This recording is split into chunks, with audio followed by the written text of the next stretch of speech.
Halo sobat mahasiswa, perkenalkan saya Diki Septiawan dari Universitas Terbuka Kota Palembang.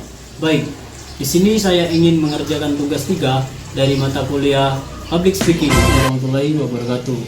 Selamat pagi dan salam sejahtera untuk kita semua.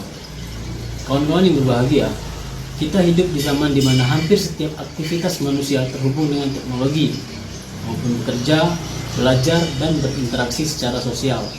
Dan juga, dunia kini telah memasuki era modern, sebuah masa di mana kecerdasan buatan seperti AI, Big Data, dan Internet of Things telah menjadi bagian dari kehidupan kita sehari-hari.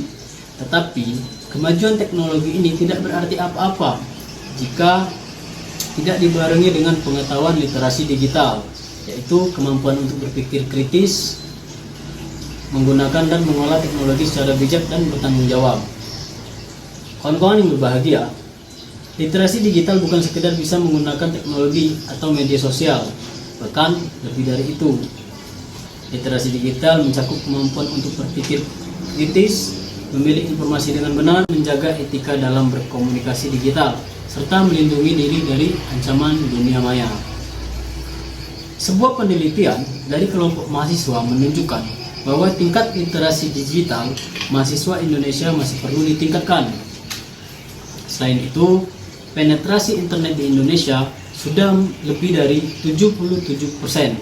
Angka ini menunjukkan bahwa akses digital semakin luas, namun sayangnya tidak diikuti oleh peningkatan kualitas literasi digital masyarakat, terutama generasi muda.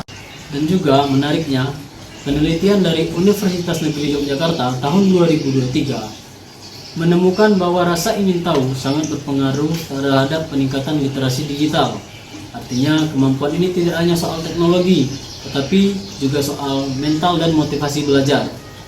Kita harus memiliki semangat untuk terus belajar, beradaptasi, dan menggunakan teknologi dengan cara yang positif.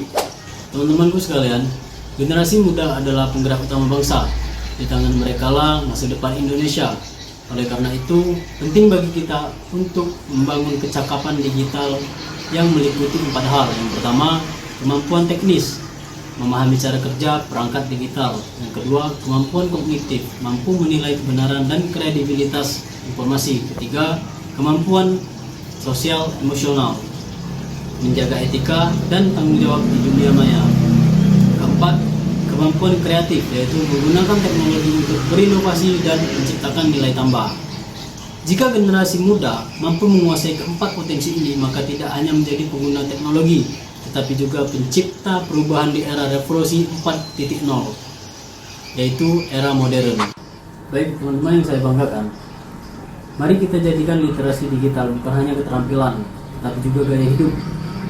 Jangan menggunakan teknologi hanya untuk membuang waktu, melainkan untuk belajar, berkarya, dan berkontribusi bagi bangsa. Demikian yang dapat saya sampaikan. Terima kasih atas perhatian teman-teman semua. Wassalamualaikum warahmatullahi wabarakatuh.